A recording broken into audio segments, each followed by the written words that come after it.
एक latest news है कि एविया ने 1.8 मिलियन नॉन फाइलर का जो डाटा है वो वाप्टा और टेलीकम्युनिकेशन कंपनीज को फॉरवर्ड कर दिया है कि उनके जो कनेक्शन है मोबाइल के और इलेक्ट्रिसिटी के उसको डिस्कनेक्ट कर दिया जाए। आज के इस छोटे से टॉपिक के अंदर हम इसको स्टडी करेंगे। आप देखें प्रैक्टिकल लर्निंग है, उसमें हूँ फ़हीम महबूब। वापस आते हैं टॉपिक के ऊपर। तो नॉन फाइलर के ऊपर हम डिफरेंट लेक्चर देख चुके हैं, डिफरेंट न्यूज़ आपसे शेयर की गई थी, आप भी अपडेटेड हैं।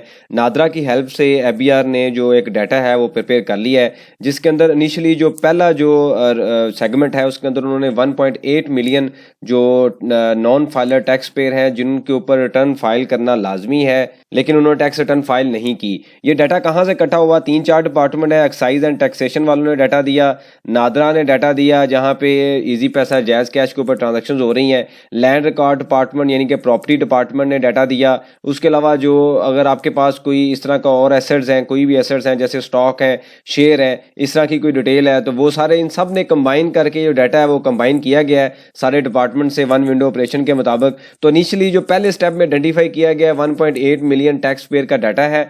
इनका जो डाटा है वो जो रेलिवेंट डिपार्टमेंट है जैसे मोबाइल टेलीकम्युनिकेशन सेक्टर है, वाप्टा को फॉरवर्ड कर दिया गया है कि अगर इनके नाम पे जो कनेक्शन है वो बंद कर दिए जाए।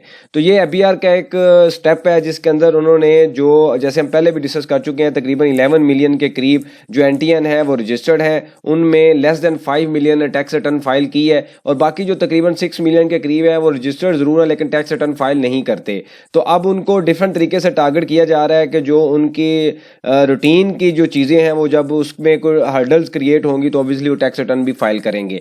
तो ये उनका पहली जो सेगमेंट था उसके अंदर 1.8 मिलियन का डाटा आइडेंटिफाई हुआ है, लेकिन साथ ही उन्होंने ये कह दिया कि ये कंटिन्यू काम है, इसके बाद फर्दर जो डाटा है उसके ऊपर हम काम कर रहे हैं, उसकी जब लिस्ट फाइनल होगी तो वो भी रेलिवेंट डिपार्टमेंट को फॉरवर्ड कर दी जाएगी। तो अगर आप नॉन फाइलर हैं और आपके ऊपर किसी भी वजह से टैक्स रिटर्न आपने फाइल करनी है और नहीं की या लेट फाइल कर रहे हैं या अभी तक की ही नहीं है, तो आप ये सारी चीज़ें अपनी अपडेट रखें, क्योंकि अगर आप एलिजिबल है फॉर टैक्स रिटर्न फाइलिंग तो फिर आपके ऊपर एक्शन लिया जा सकता है। तो ये एक छोटी सी न्यूज़ है, ऑब्वियसली इसके ऊपर स्टेप बाय स्टेप एक्शन लिया जाएगा। कंटिन्यू एबीआर ने कहा है ये कंटिन्यू काम है, लेकिन अब ये कितनी जल्दी होता है इसके ऊपर ऑब्वियसली आने वाले कुछ दिनों में हमें पता चल जाएगा। लेकिन एनीवेज अगर आपने टैक्स रिटर्न फाइल नहीं की और आपके ऊपर एलिजिबल है और आपने फाइल करनी है तो आप आज ही अपनी टैक्स रिटर्न फाइल करें ताकि इस तरह के कोई कॉन्सिक्वेंस है वहाँ से आप बच सकें। ऑब्वियसली जब आप इसको रीस्टोर कराएंगे तो उसके ऊपर कुछ पेनल्टी भी आपको पेड करना पड़ेगी। इस रेलिवेंट को सजेशन और क्वेश्चन और मेंशन कीजिए, इसके ऊपर हम डिस्कशन करेंगे ताकि जो लर्निंग का प्रोसेस है कंटिन्यू रहे। थैंक यू वेरी मच, जज़ाकल्लाह।